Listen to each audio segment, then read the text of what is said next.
أكيد يسعد صباحكم مستمعينا عبر الموجة 103.5، وأكيد كل يلي عم يتابعونا عبر صفحتنا على الفيسبوك بوير عربي عبر البث المباشر. مكملين معكم بفقرات عطر الصباح، ووصلنا للفقرة الحوارية. مؤخرا صادق المجلس العام لشمال وشرق سوريا على قانون الأعلام في الإدارة الذاتية لشمال وشرق سوريا، وذلك خلال جلسته الاعتيادية التي عقدت يوم الثلاثاء 18 مايو 18 أيار. كيف سيضمن الإعلامي حقه؟ أين تتوقف حرية الإعلامية؟ حقوق وواجبات المؤسسات الإعلامية. أسئلة كثيرة سنطرحها على ضيفنا في الاستوديو، الرئيس المشترك لمكتب الإعلام في شمال وشرق سوريا الأستاذ عامر مراد. صباح الخير. صباح النور، يا أهلا وسهلا. بداية مبارك عليكم وعلينا أيضا مصادقة القانون. بعد ما يقارب سنة ونصف أو أكثر، ما هي الأسباب التي أخرت هذه المصادقة؟ صراحة نحن اشتغلنا على مسودة قانون الإعلام لأكثر من سنة ونصف. بالتأكيد بعد عملنا طبعا استطعنا أن ننجز مسودة جيدة. نعم. طبعا كما يقول الصحفيون يعني هذا الحكم ليس من قبلنا، إنما من رأى هذا القانون اعتبره جيدا يعني. تأخير القانون للمصادقة طبعا تم تسليم القانون للمجلس العام قبل 4 أشهر. المصادقة تأخرت بسبب ظروف كورونا وبعض التعديلات، وخاصة اللجنة القانونية التي جلست على القانون. هذه الأمور أخرت القانون بعض الشيء. مستوى مشاركة المؤسسات الإعلامية والإعلاميين والصحفيين في صناعة هذا القانون من هم؟ طبعا جميع الإعلاميين، أستطيع أن أقول جميع الإعلاميين وجميع المؤسسات الإعلامية العاملة في شمال وشرق سوريا شاركت في هذا القانون دون استثناء. دون استثناء. نحن عقدنا جلسات بدعوة عامة. عقدنا في القامشلي 3 جلسات دعوة عامة، وعقدنا أيضا جلسات في منبج وفي كوباني وفي دير الزور وفي الرقة وفي كافة المناطق في شمال وشرق سوريا. وأيضا عقدنا جلسة أونلاين مع بعض الصحفيين الموجودين في الخارج. كذلك وضعنا القانون، مسودة القانون، على الموقع الإلكتروني للإدارة الذاتية، وطلبنا من لديه أي ملاحظات أن يرسل لنا عبر البريد الإلكتروني ملاحظاته. كل هذا يجعلنا نتأكد أن الجميع شارك في صناعة هذا القانون. جاءت ملاحظات عبر البريد الإلكتروني الخاص لكم؟ جاءت ملاحظات قليلة، لأن الملاحظات كانت قد طبعا وضع القانون على الموقع الإلكتروني كان بعد المناقشات المطولة يعني، ولذلك كانت الملاحظات قليلة جدا. تحدثت في بداية حديثك عن اللجنة الموجودة في ضمن المصادقة. أهم الآراء والمقترحات التي أضيفت على القانون أو التعديلات، خلينا نقول، أنت ذكرت سابقا أنه صار في تعديلات. طبعا المسودة لم تكن هنالك مسودة بالأساس يعني. نحن استفدنا من قوانين عالمية، قوانين عربية، قوانين الدول المجاورة، وأيضا القانون الموجود في شمال وشرق سوريا منذ 2015 يعني. استفدنا من كل هذه القوانين ووضعنا مسودة جديدة لقانون الإعلام. هي تختلف تماما عن قوانين كثيرة في المنطقة يعني. لديها مميزات، فيها أمور غير موجودة في أي قانون يعني. كيف يعني؟ وضح لنا يعني مثلا شو المميزات الموجودة به؟ القانون يحدد أن هنالك دائرة إعلام. دائرة الإعلام وهي دائرة منتخبة من جميع مناطق شمال وشرق سوريا. هؤلاء الأشخاص المنتخبون، الصحفيون المنتخبون، هم الذين يضعون القوانين، هم الذين يصادقون على القرارات، هم الذين يعملون على كل الإجراءات والأمور المتعلقة بالشأن الإعلامي. وأستطيع أن أقول أنه ليس هنالك في المنطقة أي مؤسسة تشرف على الإعلام وهي مؤسسة منتخبة، إنما هي الموجود في بعض الدول هي وزارات مهم. معينة من قبل مهم. الحكومات، أو ليست هنالك أي مؤسسات موجودة، إنما نقابات تدافع عن حقوق الصحفيين، والحكومات مهم. تصدر قوانين دون استشارة الصحفيين حتى. مهم. تحدثنا أن هناك دائرة منتخبة.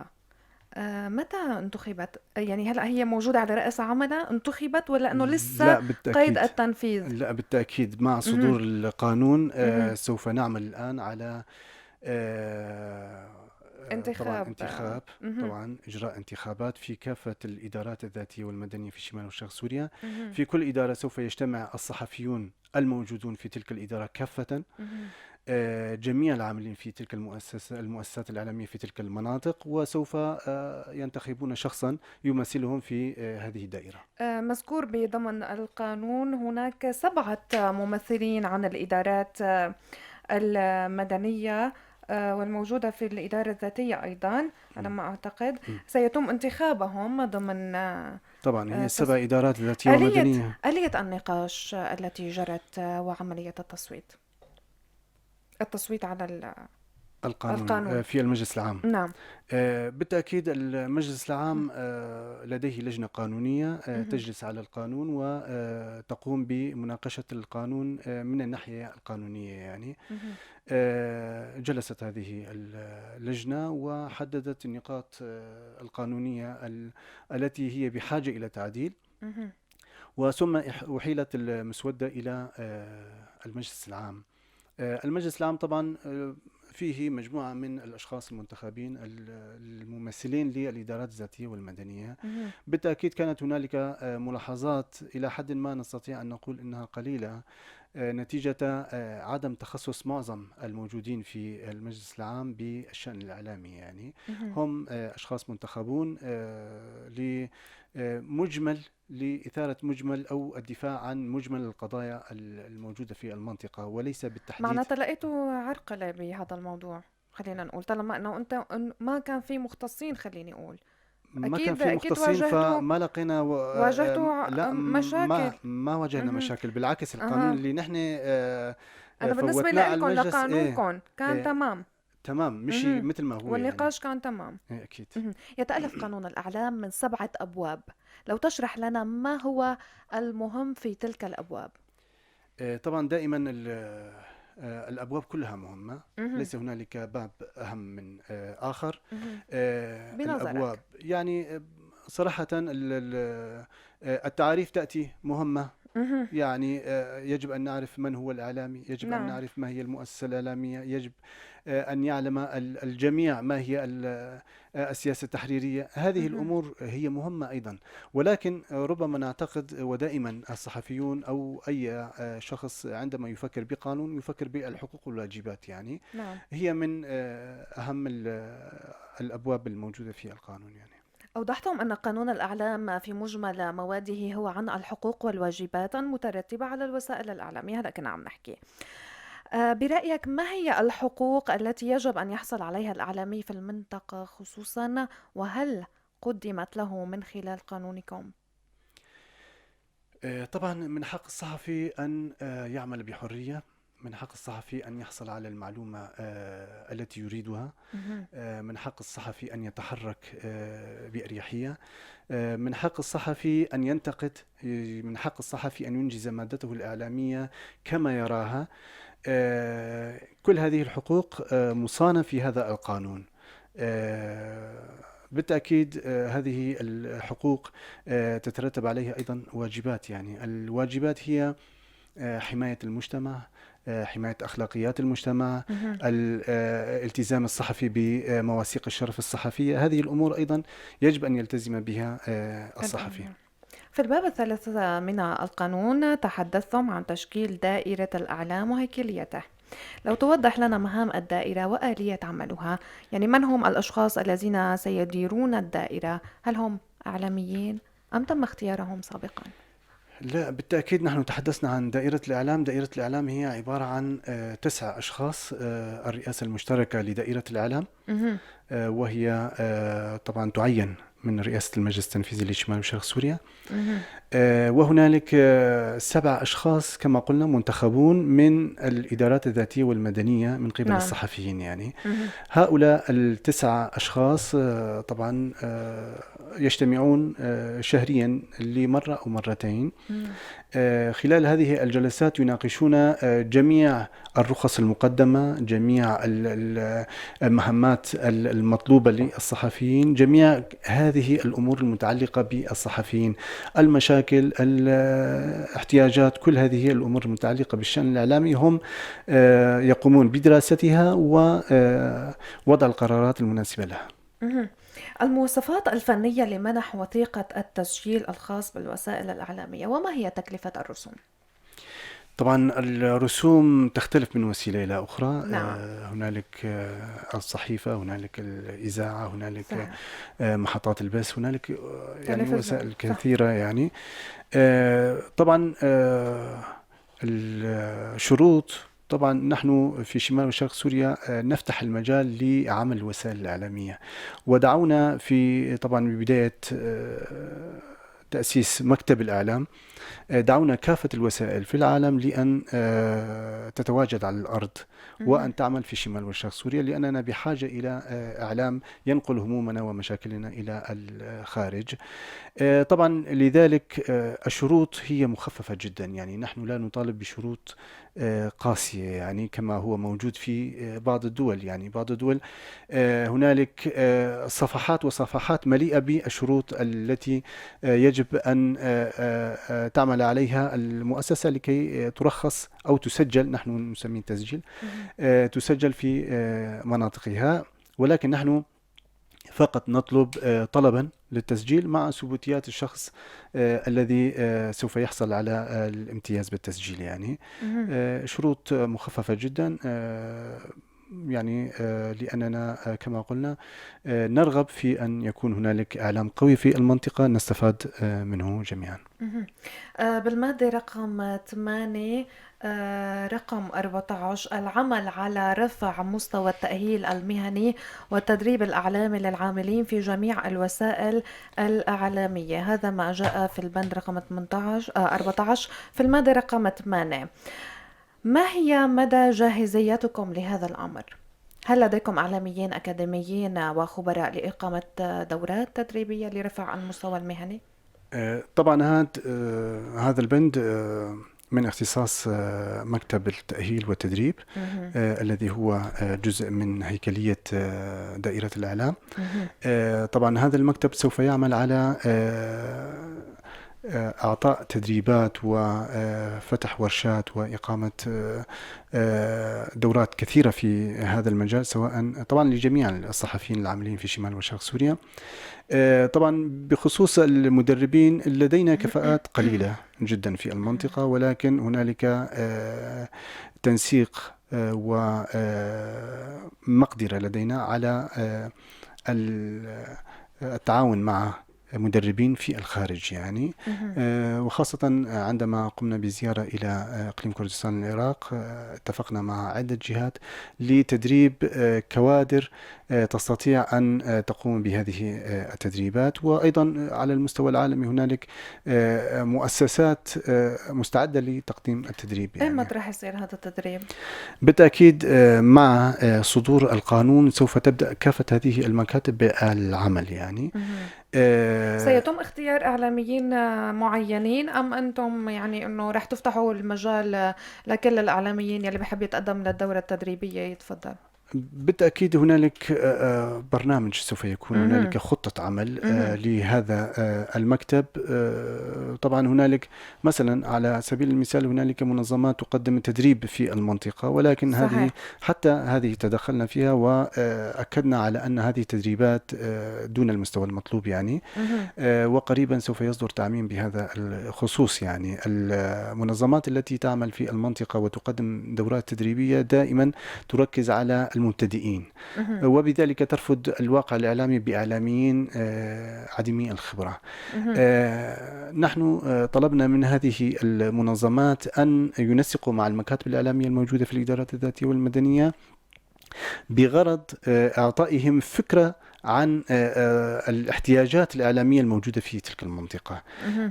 مثلا منطقة في الطبقة مثلا مهم. بحاجة إلى تدريب إذاعي على التقديم الإذاعي. مهم. فعندما يكون هنالك تدريب لأي منظمة في تلك المنطقة يجب استشارة المكتب الإعلامي الذي سوف يقدم لهم هذه المشورة، وبالتالي سوف نصل إلى الأهداف المرجوة من هذه التدريبات. مهم.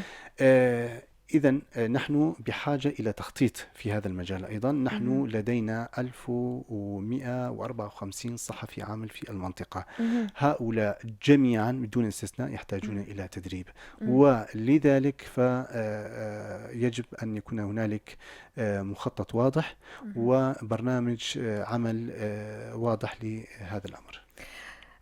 بالبند رقم 16 بنفس المادة رقم 8 تقديم منحة مالية لمدة لا تتجاوز 6 أشهر لأي وسيلة إعلامية محلية مسجلة لضمان استمراريتها، وذلك لمرة واحدة فقط دون أي تدخل في السياسة التحريرية للوسيلة. المعايير التي يتم من خلالها تقديم المنحة للوسيلة الإعلامية خلال العام الفائت، هل قدمتموها ولمن كانت؟ طبعا هذه من مميزات هذا القانون، يعني مهم. هذه مادة جديدة، يعني لم تكن موجودة بالتأكيد فيما سبق. آه، بعد دراسة اللجنة للواقع الإعلامي بالتأكيد هنالك مجموعة واسعة من الوسائل الإعلامية الموجودة في المنطقة، مهم. ومعظم هذه الوسائل العاملة هي بدعم خارجي. مهم. وهذه الوسائل أحيانا يتوقف هذا عمل. التمويل مهم.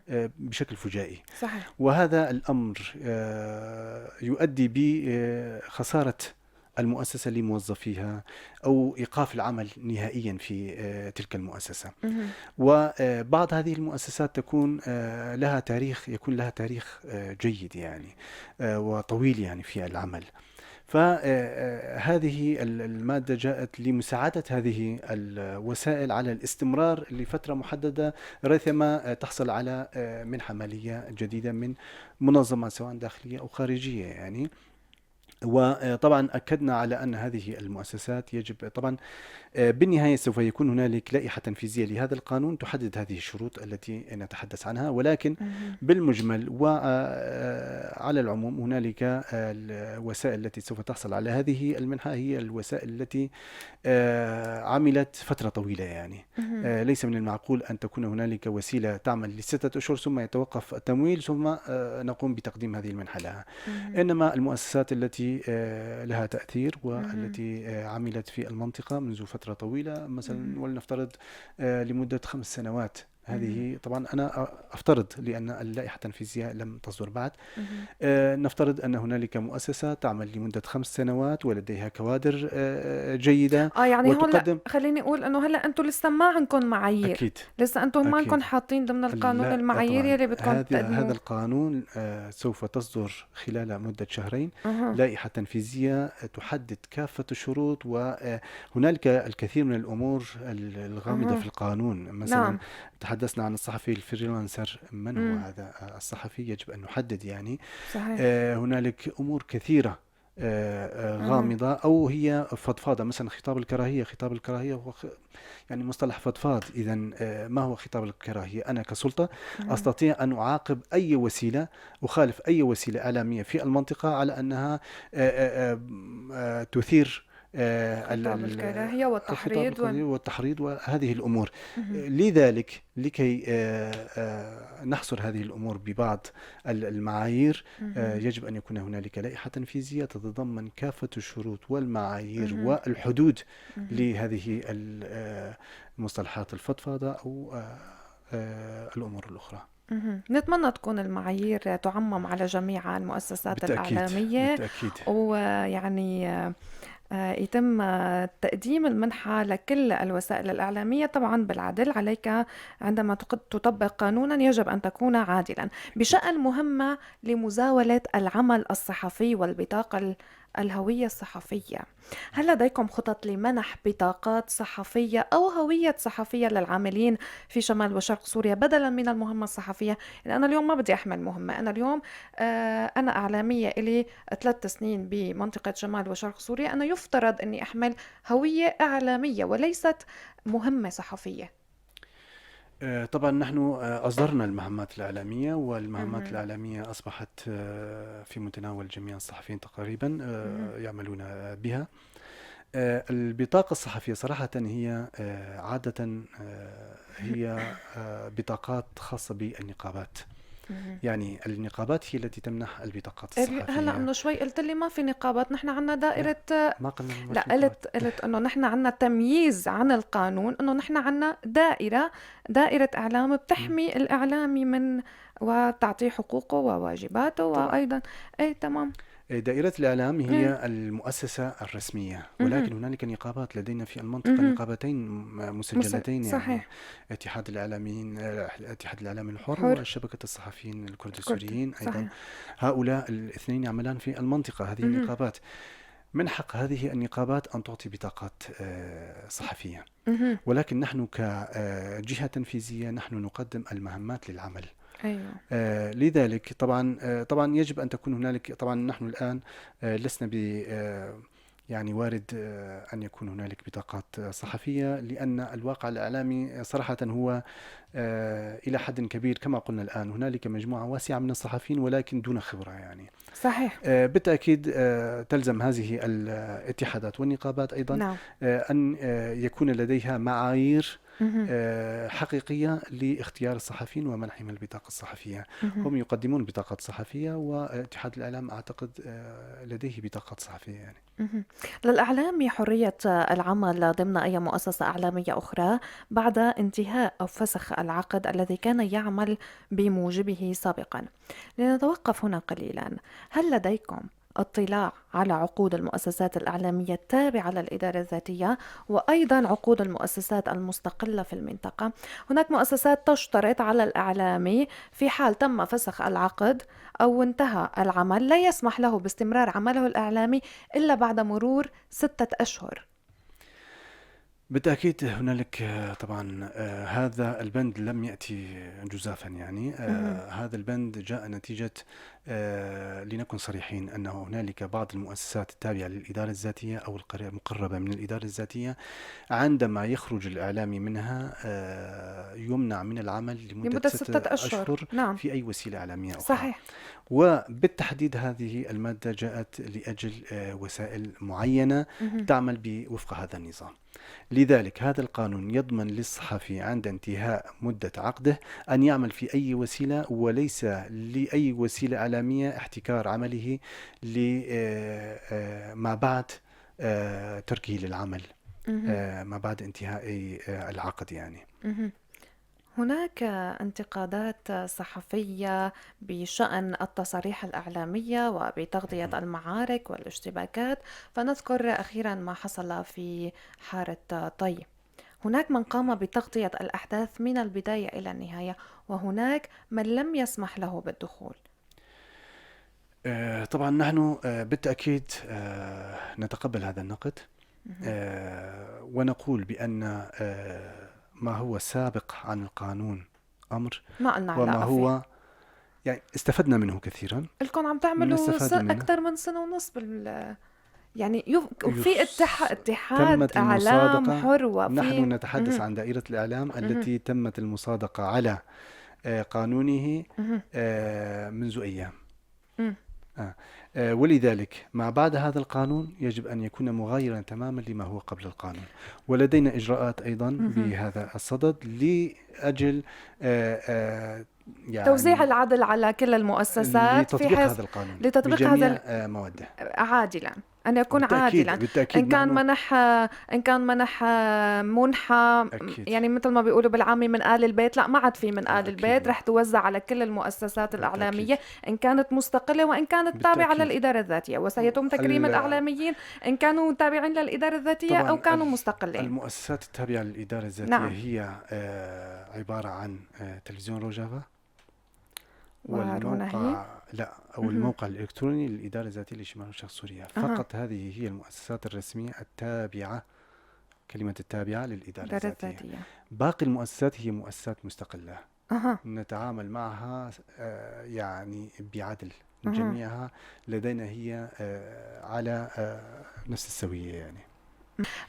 ختاما، ما هي خططكم لتطوير الواقع الإعلامي بعد صدور قانون خاص بالإعلام؟ بالتأكيد مجموع المكاتب الموجودة في القانون إذا عملت بالشكل المناسب سوف يكون هنالك واقع جيد. يعني مهم. مثلا مكتب التدريب والتأهيل إذا عمل بنشاط وبجهد بالتأكيد سوف نصل إلى طبعا يجب أن يتعاون مع المؤسسات الموجودة في المنطقة، يجب أن يتعاون مع الاتحادات والنقابات الموجودة بالمنطقة، يجب أن يتعامل مع المؤسسات الخارجية. هذا المكتب سوف يوصلنا إلى واقع إعلامي مهني أفضل يعني. مهم. التزام الإعلاميين بهذا القانون سوف يوصلنا إلى واقع إعلامي أفضل. التزام الدائرة بما هو وارد في القانون دون تجاوزه سوف يوصلنا إلى واقع إعلامي أفضل. نحن نخطط لأن يكون هنالك تكون هنالك مؤسسات متخصصة، مؤسسات قوية، مؤسسات فاعلة، مؤسسات قادرة على أن تمنع المتابع ما يريد. مهم. نحن نسعى لأن يكون هنالك إعلامي قادر على التحدث في الشأن الإعلامي، مهم. قادر على أن ينجز المادة الإعلامية بمهنية، مهم. قادر على أن يلتزم بالمواثيق الشرف الصحفي مهم. بحذافيرها.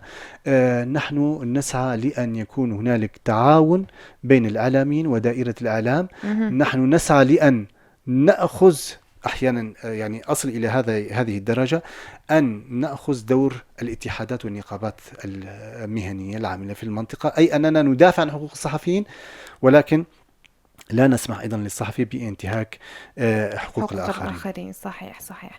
شكرا لوجودك معنا، الرئيس المشترك لمكتب الإعلام في شمال وشرق دائرة سوريا الإعلام. الأستاذ عامر عامر سلام. مراد، عفوا، لدائرة الإعلام في شمال وشرق سوريا. هي مرة تانية بتخربط فيها.